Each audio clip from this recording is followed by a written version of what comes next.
Hello IBS family, কেমন আছেন সবাই? আশা করি ভালো আছেন। তো আমি আল্লাহর রহমতে ভালো আছি।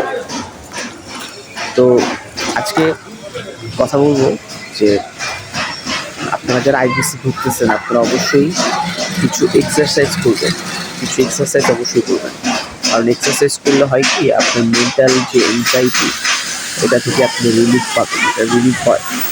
এবং হচ্ছে আপনার যে কনস্ট্যান্ট যে আপনার মধ্যে একটা থটস চলে আসে, কনস্ট্যান্ট আপনার মধ্যে যে এক ধরনের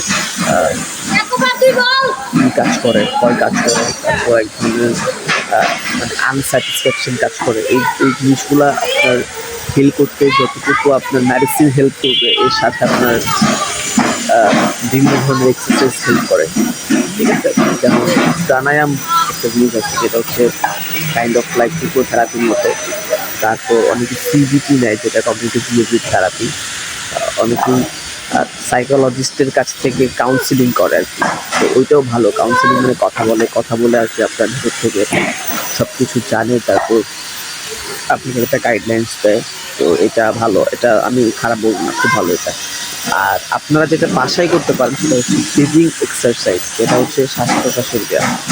তো শ্বাস প্রশ্বাসের ব্যায়ামটা কীভাবে করতে হয় সেটা হচ্ছে যে আপনি একটা নাক অফ করবেন, কাইন্ড অফ লাইক হচ্ছে এই নাকে অফ করবেন, অফ করে জোরে শ্বাস নেবেন।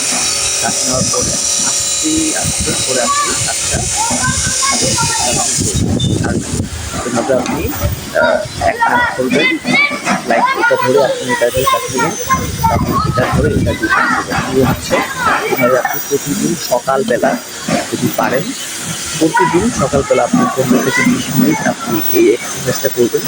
এতে যে আপনার মাইন্ড রিল্যাক্স হয়েছে, ভালো লাগতেছে, আপনার হচ্ছে ব্রেইন থেকে যে কাটে যে সিগন্যালটা যায়, তারপর আপনার যে হাইপোথ্যালামাস অ্যাক্সিস যে পিটুইটারি গ্ল্যান্ড থেকে অ্যাডারিনাল গ্ল্যান্ড, এগুলো যে বিভিন্ন ধরনের হরমোন সিক্রেশন করে, এগুলো আসলে তখন হয় কি খুব স্মুথলি করতে পারে। তো এই জন্য এক্সারসাইজটা করবেন। আর আমি সবাইকে বলবো যে আইবিএসের পেশেন্ট যারা, তারা হচ্ছে সবাই যারা যে ধর্মাবলম্বী, যারা মুসলিম ধর্মাবলম্বী, সবাই নামাজ পড়বেন আর ফাস্টিং করতে পারেন। ফাস্টিংটা খুব অ্যাফিসিয়েন্ট, মানে রোজা রাখবেন, খুব ভালো এটা। আর আপনারা যে ধর্মাবলম্বী, হিন্দু হলে আপনাদের আপনাদের ধর্ম পালন করতে হয়, আল্লাহকে ডাকবেন বা আপনার রবকে ডাকবেন। এটা কি বলবো ভাই, আসলে মানে না, আল্লাহ যদি চায় যে কোনো সময় ভালো করে দিতে পারে, বা আল্লাহ চাইলে কি না পারে। তো সবাই যার থেকে আপনারা পরিচিতি স্মরণ করুন আর ট্রাই করবেন। মেডিসিন তো খাবেনি, আর আমাকে করেন, আমি দেখি করতে পারি। আর হ্যাঁ, স্পেশালি যারা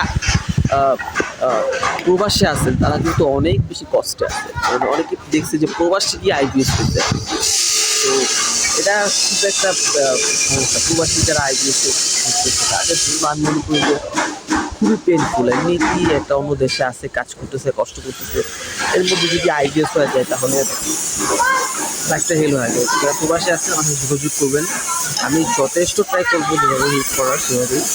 তো আমার বললাম না, যেটা আমার আইবিএসের জায়গা, তো আমি চাই যে সবাই ভালো হয়। তো যারা প্রবাসে আছেন তারা অনেক কষ্টে আছেন, যারা তারা আমাকে যোগাযোগ করবেন, দেখি তখন হেল্প করতে পারে। আর অ্যান্টি ডিপ্রেশন মেডিসিন হচ্ছে খাবেন, পরামর্শ অনুযায়ী খাবেন। অথবা যারা প্রবাসে আছেন তারা হচ্ছে যদি পারেন প্রবাসী উদ্দেশ্যে ভালো মেডিসিন দেখাবেন। আর আমাদের যোগাযোগ দেখি তার জন্য কত করতে পারি। ঠিক আছে, আর যে বললাম যে ব্রিদিং এক্সারসাইজ এটা করবেন, এটা খুব ভালো, এটা করবেন। আর পাশাপাশি ফাইবার জাতীয় খাবার খাবেন, তারপর প্রোবায়োটিক্স নেবেন, প্রোবায়োটিক্স খুব ভালো কাজ করে, প্রোবায়োটিক্সও নেবেন। আর কেউ পারেন ভালো। আর টক দইটা খাবেন, আমি সবসময় সব পেশেন্টদের বলি টক দইটা আপনারা নিয়মিত খাবেন, কারণ টক দই হচ্ছে ন্যাচারাল প্রোবায়োটিক। তো এটা খুবই ভালো, এটা খাবেন। পাশে বানাতে বলে আরও ভালো হয়, আর যদি পারেন তাহলে বাসায় বানাবেন, আর না পারলে পার্মানেন্টের যেটা বাইরে থেকে কিনে খাবেন। তো এই হচ্ছে কথা। তো ভালো থাকুন সবাই, আর আমার জন্য দোয়া করবেন যেন আমি ভালো থাকি, আমি ভালো আছি, আমার আইবিএস নাই। তো আল্লাহ যেন কোনোভাবে আমাকে এই রোগে আর না ভোগায়, এটা আমি চাই। হচ্ছে আমার জন্য দোয়াটা করবেন। যারা আইবিএস পেশেন্ট আছেন, যদি মনে করেন না আমার সাথে যোগাযোগ করতে চান, তাহলে আমি ডিসক্রিপশন বক্সে নাম্বার দিয়ে দিব, ওর সাথে কন্ট্যাক্ট করতে পারেন। আমরা সর্বোচ্চ সহযোগিতা করব। ঠিক আছে, ভালো থাকবেন। আল্লাহ।